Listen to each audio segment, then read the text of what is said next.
All right, earlier this morning, friends of this program, Charlie Kirk and Candace Owens, were brutally harassed by far-left protesters. They were having breakfast at a Philadelphia coffee shop. Watch this. 1, 2, 3, the bourgeoisie! 4, 5, 6, the bourgeoisie! 1, 2, 3,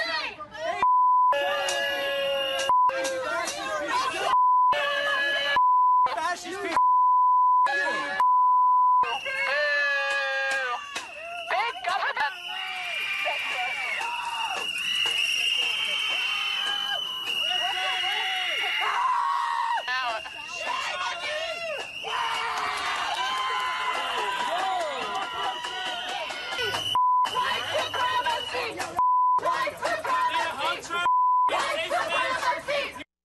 I guess now, Turning Point USA founder Charlie Kirk, Turning Point USA Communications Director Candace Owens, both friends of the show, Pam Bondi, Secretary Nielsen, Sarah Sanders, Melania Trump, Ivanka Trump, a 12-year-old kid, Barron Trump, a 4-year-old granddaughter, Chloe Trump.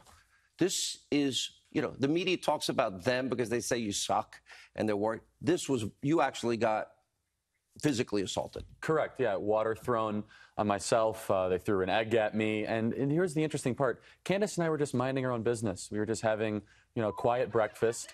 And they mobilized within 20 or 30 minutes, at least 50 of them, came into the restaurant, started calling Candace a Nazi, which I can't quite figure out how on earth they would come to that conclusion. There were racial comments made too, right? Absolutely. What were they said? Tell everybody. Not just to me, also to the police officers. This was a primarily black police force. This is Philadelphia.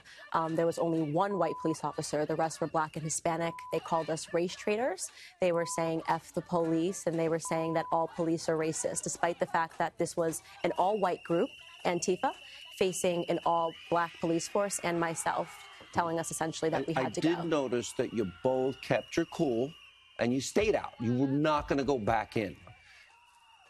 I would probably, if I was there, I would have stayed out because I'm a lunatic. But I would have advised you guys to go inside. Well, but you felt it was important not to. Well, they drove us out of the restaurant, and Candace and I said, you know what, let's just stand here for a couple minutes and show them that we're not going to back down. Very peacefully, we're not going to retaliate if things get thrown at us. Little did we know we actually have stuff thrown at us. But look, we don't want to play the victim card here. That's what the left does all the time. Instead, not the victim card, but this is... Use this as a warning. This is what's called on by Maxine Waters. That was our first reaction. Wait a minute. Get in their face?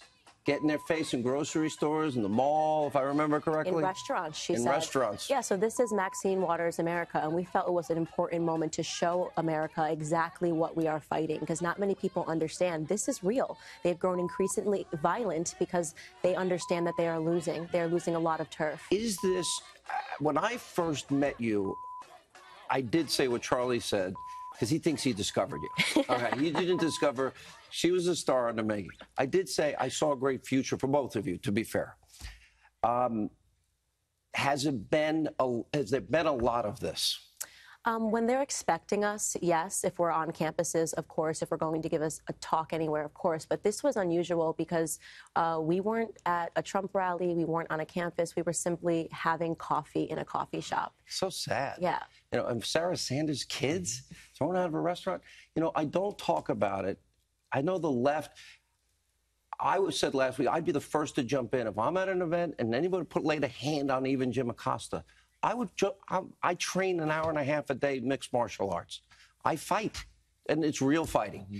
And I would defend anybody against physical violence, but it's not the same if you're using words. Here, they actually chased you out of the restaurant, and you were physically really assaulted. That's correct. And we made the decision not to press charges because, look, we're not going to try to do what the left would do and try to create martyrs, so on and so forth. Instead, what we want to do is focus on, as a warning sign to the American people, that if the Democrats take back Congress, you're going to be electing these radicals. Well, those are the people that want to impeach the president. That's correct. They want open borders, eliminate ICE, keep Obamacare. They want their crumbs back, and they want these investigations to stop. That's exactly right. And they had a bullhorn, and they were very close to my face, screaming in my ear. It was reminiscent of the Civil Rights era. This is what you would expect at the Civil Rights era if a black woman was dining at a restaurant. You know, you've been through a lot, though. This is not the first time. It seems that race comes up a lot because you happen to be conservative and you happen to be an African American. That's correct. This is Deneen Borelli's book. Remember I mentioned it to you? Mm-hmm. You know, Google my name, and the most horrific names come up. That's correct, because her. liberals believe that they own blacks still. They believe that there is something proprietary about being black in this country. And if you deviate from the way that they want you to think and the way that they want you to act, they grow violent. And it's changing. Did you see the poll, Rasmussen? I did. You had predicted this to me. I did. I said there's going to be a major black exit from the Democratic Party because we're starting to figure it out. We're looking at the history, which they've wiped, and we are realizing that the Democratic Party was always racist. Record low unemployment, African Americans, Hispanic Americans, Asian Americans, 14 states. That's good for our fellow citizens. And you know what else? Americans. It ought to be what happened in Chicago, just to dovetail.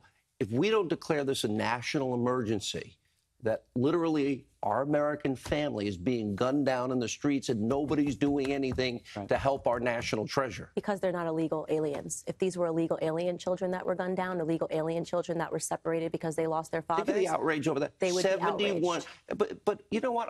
Nobody wants separation of children, and Donald Trump fixed that. Correct. But 71 people shot in a weekend. Right. And it went on all through the Obama years. What? With the strictest gun laws in America. No celebrities came out talking about this whatsoever, and it's because these were Americans. You both are very brave and courageous. Thank you both for being here.